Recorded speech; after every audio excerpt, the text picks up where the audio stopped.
Howdy again, it's you-know-who, and welcome back to my channel. Thanks to all of you that helped to support my channel and make it a success.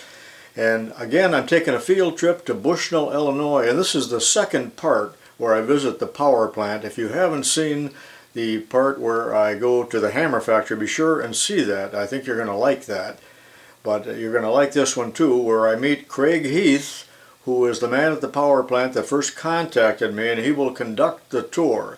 Now please forgive some of the camera work. I'm using a handheld camera.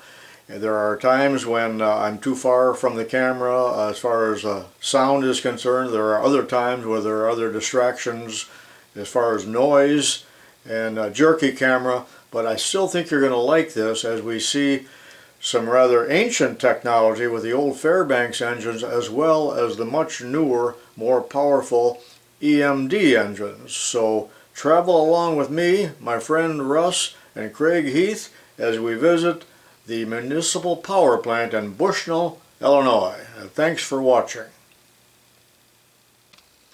Craig sent me these publications from Bushnell, and on this sheet there's a rundown of the various engines and generators that are in the plant. These two are the originals, and he's going to run the first one here. Then one of the originals was replaced with the Fairbanks, and then another Fairbanks added on. And that GM engine, which is basically one out of a locomotive, was put in 1955. That's in a separate building, and we'll go back there and take a look at that too. When you go into the power plant, it's very warm in there because the oil is kept warm in the engines and it's recirculated, and these two big ones are automatic. They'll come on automatically. The other ones have to be fired up and then connected with the power line. So this is all interesting to see. You're really going to enjoy this.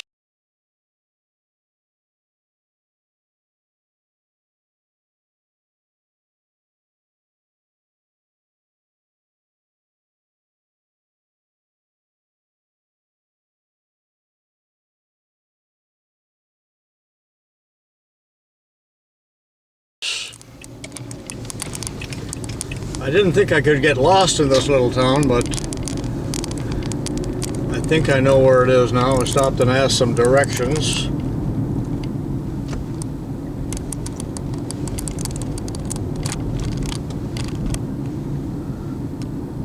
This might be the hammer plant.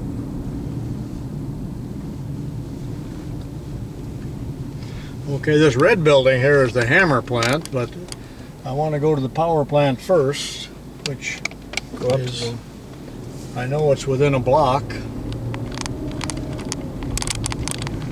I guess this Vaughn is and Bushnell.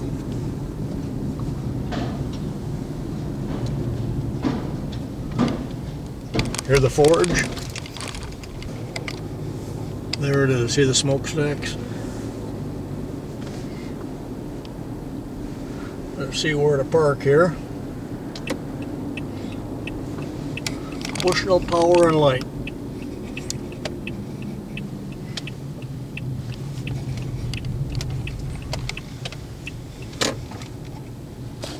We're here.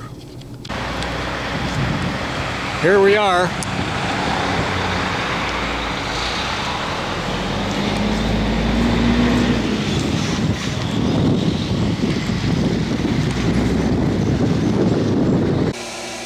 Okay, I just came in the plant. Look at the size of these engines. It's really hot in here too. And I'm looking for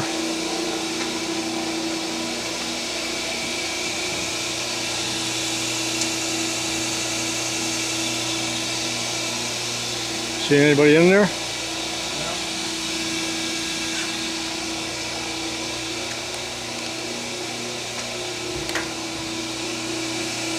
Yoo-hoo, anyone home?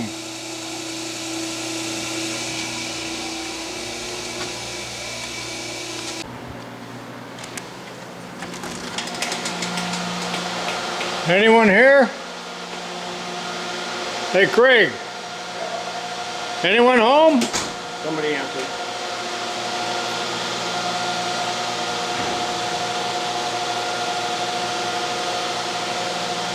Are you Craig? Yes.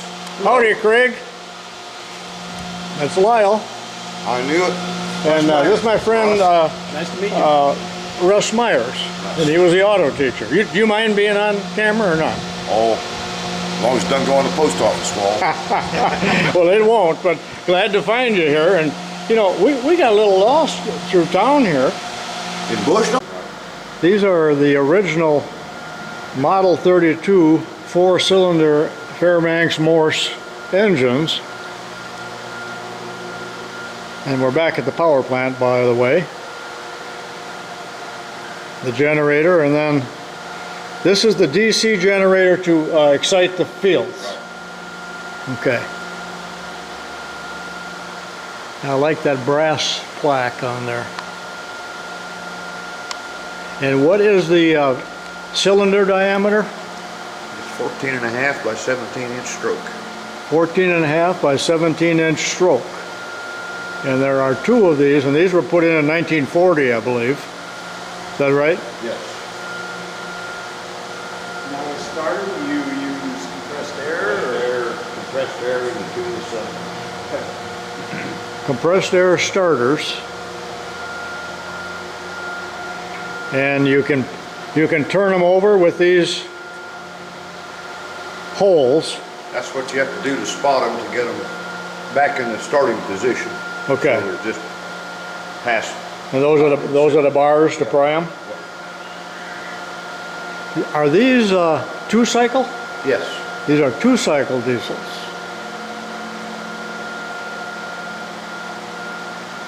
About a 6-foot flywheel approximately.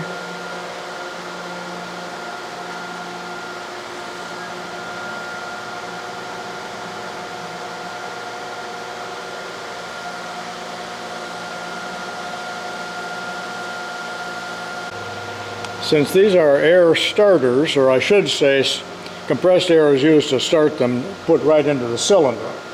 And there's the control for that. So your visual indicator on your oilers. Yeah. You can see the drips.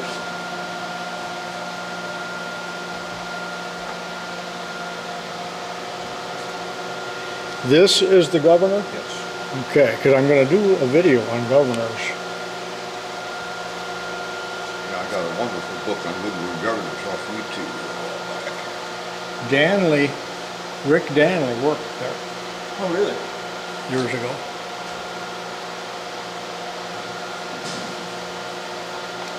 And this will hold the RPM Yep, 300. at 300 RPM. Yes. And this will hold it very accurately. Yes, when you put them online, it's synchronized. I'll show you when we fire one All of these up. I'll show you the whole process. And then here are the control panels. We are going to fire one up today? Yes. Excellent. Now, you count from 1, 2, 3, 4 from the front to the back. This is back to the front. So you use 1 and 3 from the area. And here's another governor. Woodward governor.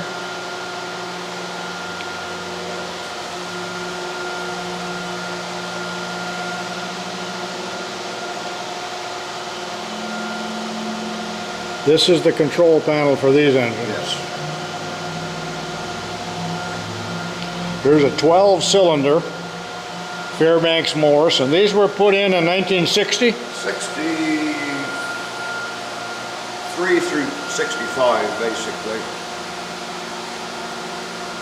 That's a blower. That's a blower. There's the blower. Turbochargers are on the other end. A turbocharger on the other end. And what's the bore and stroke?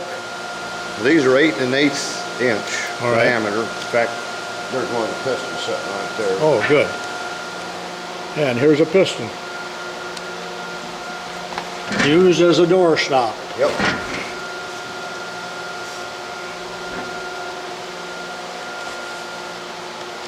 You don't have any problem with That's the service. You can lower that down, take the top off, and then you can rotate the piston. got an air wrench to put on. Okay. This generator, not the original. The original started doing pot on me one day, and that thing came off the line real fast. Whole piece started losing. you throw windings and? No, we didn't call it at the time. Okay. Something smelled real hot, and all that, hot breath, and I always think of people. The original was, that's the original.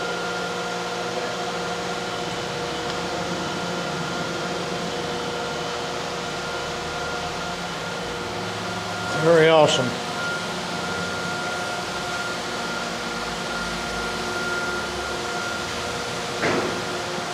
Oh, and you do have an overhead crane. Yes. Now, what's the difference here with this shaft? Well, this is an original generator. They were both like this at one time. Oh, okay. We were doing an IMEA required exercise. Pumps for fuel injection. That's what's called a pilot fuel pump. These are actually dual fuel engines, capable of running on natural gas or diesel fuel. We only run them on diesel fuel anymore, but when you're running on natural gas, you have to put a squirt of pilot fuel in there so they will ignite under compression readily. And that is the injector. There are 2 injectors per cylinder on these, and two sets of pumps. 2 injectors per cylinder. Right, one on each side. All right.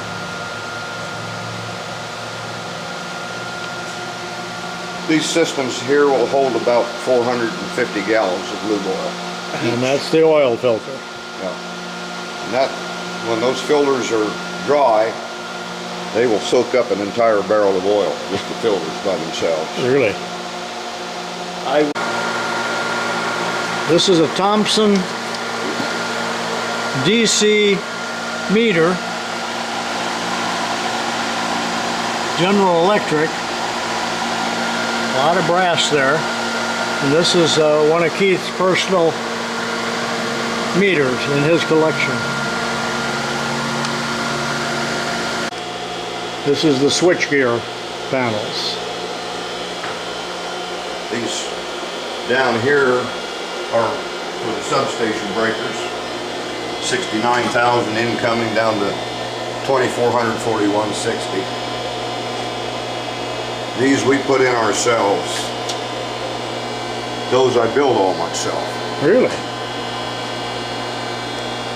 The uprights are scrounged from the telephone company when they took the telephone office at Western Illinois University out and went to electronic switching. These are all standard width racks that are interchangeable if you ever have to make any changes to this. Here's the wet batteries.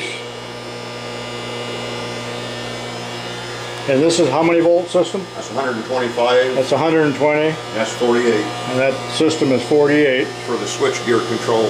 for the switchgear control. And then here's the battery chargers.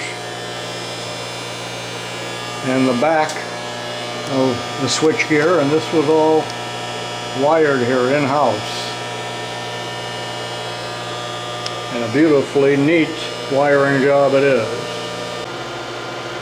Here's the breakers for the feeder, did you say? Outgoing feeders. Outgoing feeder, and it's how many amps? Breakers rated 1,200. 1,200 amps. That's one big breaker. Yeah, they weigh over 1,000 pounds. Okay, we're fixing to start up one of these Fairbanks Morse diesels. And if you could explain some of the things you're doing here. Well, let's just governor lubrication here, and we'll pre-lube it. After we got it started, I'll go over and turn the jacket water pump on that cools it.